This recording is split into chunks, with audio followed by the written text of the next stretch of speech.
राजा के यहाँ बुद्ध का जन्म हुआ। पिता ने ज्योतिषियों को बुलाकर भविष्य पूछा। उन्होंने कहा, या तो यह सम्राट होगा और या तो यह साधु होगा। एक तरह से देखा जाए तो सच्चा सम्राट भीतर से साधु ही होता है। जब ज्योतिषियों की भविष्यवाणी राजा ने सुनी तो वे घबरा गए कि मेरा बेटा साधु हो जाए, ऐसा ठीक नहीं होगा। राजा ने पूछा, कोई उपाय बताएं, क्योंकि मैं चाहता हूं कि राजा का पुत्र राजा ही बने। ज्योतिषियों ने कहा कि इसका लालन पालन व पूरा जीवन बड़ी सावधानी में बिताना होगा। अर्थात आपका पुत्र सिद्धार्थ कभी किसी बूढ़े व्यक्ति को न देखे, कभी किसी बीमार व्यक्ति को न देखे और कभी किसी मरे हुए व्यक्ति को न देखे। जब तक ऐसा होगा तब तक वे राजा ही बने रहेंगे। अगर ऐसा नहीं हुआ तो वे साधु बन जाएंगे। राजा शुद्धोधन ने अपने पुत्र सिद्धार्थ के लिए बढ़िया से बढ़िया, बड़े बड़े महल, अच्छे से अच्छा भोजन, दास दासियां और खाने पीने के सामान आदि वस्तुओं के ढेर लगा दिए। पिता ने पुत्र को सुख सुविधाओं में इतना उलझा दिया कि उसे बाहर का संसार याद ही नहीं आया। शुद्धोधन ने समझ लिया कि अब इतने सुखों के आगे साधु बनने का प्रश्न ही उपस्थित नहीं होता। वे निश्चिंत हो गए। राजा शुद्धोधन ने बिल्कुल पक्की व्यवस्था कर रखी थी कि उनका पुत्र सिद्धार्थ जीवन में कभी भी वृद्ध, बीमार और मृतक व्यक्ति को देख न सके, क्योंकि वे अपने पुत्र को खोना नहीं चाहते थे। सिद्धार्थ का जीवन ऐश्वर्य और सुख सुविधाओं में बीत रहा था। उनके जवान होने पर एक सुंदर कन्या यशोधरा से उनका विवाह हो गया।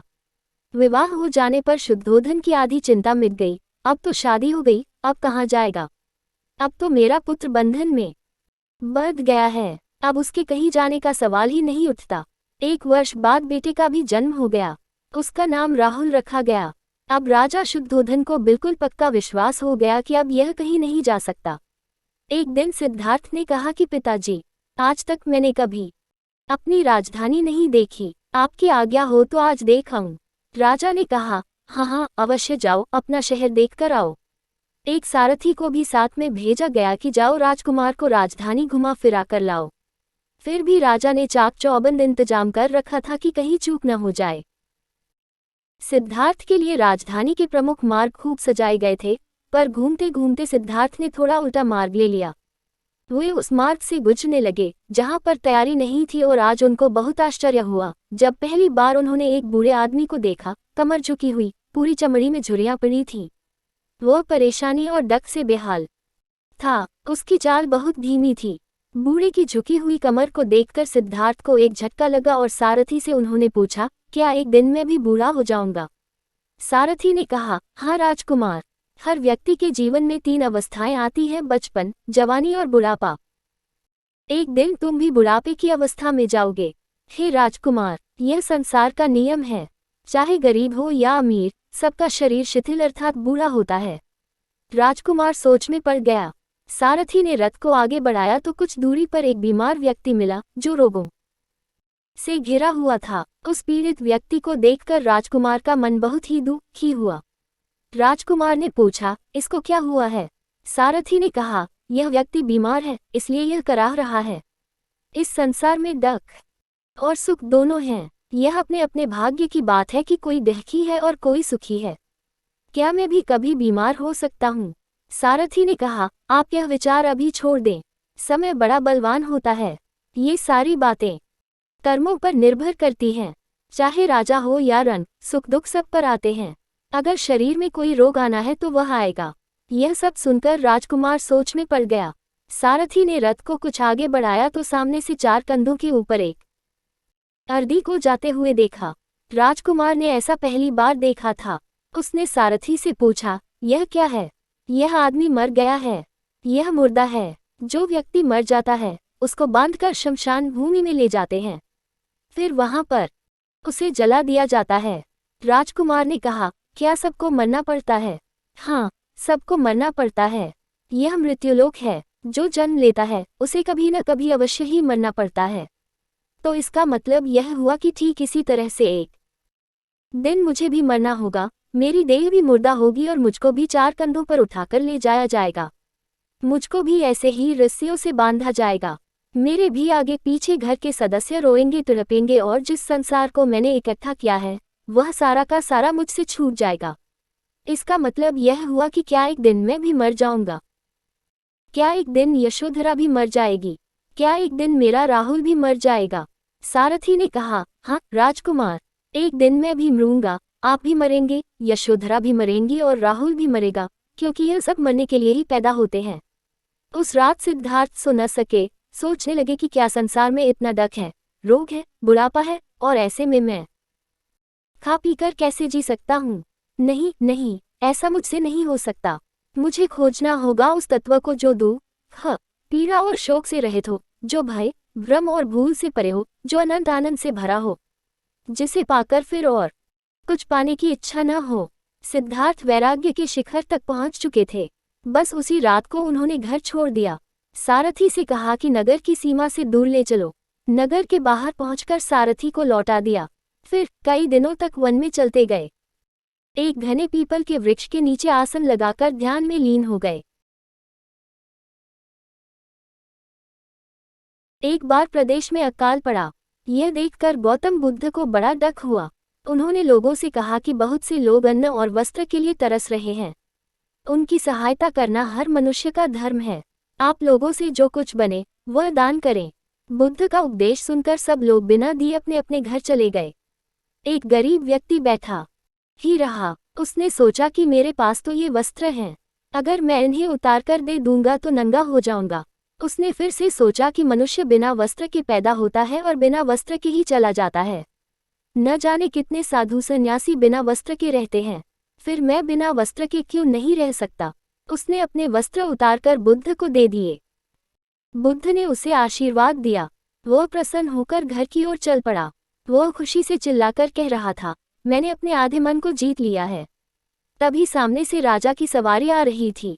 उस गरीब की बात सुनकर राजा ने उसे अपने पास बुलाया और पूछा कि तुमने आधे मन को कैसे जीता है। उस गरीब ने कहा कि भगवान बुद्ध डकियों के लिए दान मांग रहे थे। यह सुनकर मैंने अपने वस्त्र उतार दिए। पहले तो मेरे मन ने इनकार किया, फिर मैंने उसे समझाया कि मनुष्य बिना वस्त्र के पैदा होता है और मृत्यु होने पर साथ में कुछ भी नहीं जाता। राजा उसकी बात से बड़ा प्रसन्न हुआ। उसने मोतियों का हार और कीमती वस्त्र उसे दिए। उसने वह सब ले जाकर भगवान बुद्ध के चरणों में रख दिए। बुद्ध ने उसे हृदय से लगाते हुए कहा, जो दूसरों के लिए अपना सब कुछ दे देता है, उसकी बराबरी कोई नहीं कर सकता। दाता दाता चले गए, रह गए अब कंजूस। दान मान समझे नहीं, लड़ने को तजबूत। अहिंसा परमो धर्मः। भगवान बुद्ध ने बताया कि सही मार्ग न तो भोग का है, न कठिन साधना का है। एक बार गौतम बुद्ध ने देखा कि सामने से भेड़ बकरियों का एक झुंड निकल रहा है। चरवाहा इस झुंड को कठिनता से घेर रहा था। बुद्ध ने कहा, अरे क्या कठिनाई है। चरवाहे ने कहा, भगवान, मेरे इस झुंड में एक लंगड़ा मेमना है। वह अन्य पशुओं के साथ कठिनाई से आगे बढ़ रहा है। बुद्ध ने प्रेमपूर्वक पूछा, इस भरी दोपहरी में इन भेड़ बकरियों को घेर कर तुम कहाँ ले जा रहे हो? उद्धरण चिन्ह। चरवाहे ने उत्तर दिया, मुझे राजा की आज्ञा मिली है कि आज सायंकाल राजा यज्ञ करा रहे हैं, उसमें बलि के लिए 100 भेड़ बकरियों की आवश्यकता है, अतः इनको वहां पहुंचाने जा रहा हूं। बुद्ध ने कहा, चलो मैं भी तुम्हारे साथ चलता हूं। उन्होंने लंगड़े मेमने को कंधे पर बिठा लिया और दोनों साथ साथ चल पड़े। जब वे नगर में घुसे तो लोगों ने देखा कि बुद्ध अपने कंधे पर एक मेमने को रखकर चले आ रहे हैं। कुछ लोग उन्हें जानते थे और कुछ नहीं भी जानते थे, पर उनके बारे में सुन रखा था। लोग बोले, देखो यह वे तपस्वी जा रहे हैं जो सामने पहाड़ी पर रहते हैं। कैसे शांति के अवतार हैं। वे दोनों यज्ञस्थल पर पहुंचे। राजसेवकों ने भेड़ बकरियों को गिना, पर जैसे ही वधस्थल पर नियुक्त व्यक्ति पशु की गर्दन काटने को उद्यत हुआ, बुद्ध ने कहा, राजन, वधकर्ता को खड्ग मत चलाने दो, पहले वह मेरी गर्दन पर खड्ग चलाए। हे राजन, पशुओं को छोड़ दो। वह राजा भगवान बुद्ध के आगे नतमस्तक हो गया। उसने बलि के लिए मंगवाए सभी पशुओं को छोड़ दिया और इस प्रकार उस राज्य से हिंसा का हमेशा हमेशा के लिए नामो निशान मिट गया। भगवान बुद्ध के जीवन में एक घटना हुई। वे चचेरे भाई देवदत्त के साथ बगीचे में घूम रहे थे। उन्हें एक हंस उड़ता हुआ दिखा। तभी देवदत्त ने अपने एक बाण से निशाना साधा और हंस लहूलुहान हो जमीन पर आ गिरा। बुद्ध ने दौड़कर हंस को उठा लिया, बाण निकालकर उसकी मरहम पट्टी की। बुद्ध घायल हंस की सेवा कर रहे थे। देवदत्त आया और हंस पर अपना अधिकार जताने लगा। बुद्ध के मना कर देने पर विवाद हुआ और दोनों राजा शुद्धोधन के पास पहुंचे। उन्होंने दोनों की बातें सुनी और निर्णय दिया, प्राण लेने वाले से प्राण बचाने वाला बड़ा होता है, इसलिए हंस पर बुद्ध का ही अधिकार है। उद्धरण चिन्ह। मानव समाज को शांति की ओर बढ़ाना पड़ेगा। व्यर्थ के तर्कों से बाहर निकलने में ही उसकी भलाई है। जब तक मन में स्वार्थ है, तब तक मानव सुखी नहीं हो सकता। अधिकार और कर्तव्य की परिभाषा को बड़ी सूक्ष्मता से समझने की जरूरत है।